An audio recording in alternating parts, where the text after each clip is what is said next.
জি টাউনের দিকে অনেকটা উপরে নিচে পড়ে গেছে। ডোন্ট ওয়ারি, নিচে পড়ার কথা না, কিন্তু নেট প্রবলেমের কারণে অনেকটা নিচে পড়ে গেছে মার্কেট।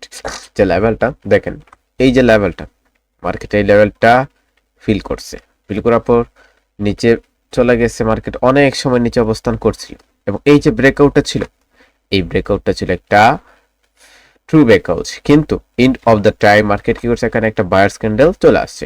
মার্কেটের টার্গেটটা হচ্ছে নিচের যে লেভেলটা আছে সেই লেভেলটাকে মার্কেট ব্রেক করে নিচের দিকে কন্টিনিউ করা, এবং এখানে সেলাররা প্রেসার জেনারেট করার চান্সেস রাখে।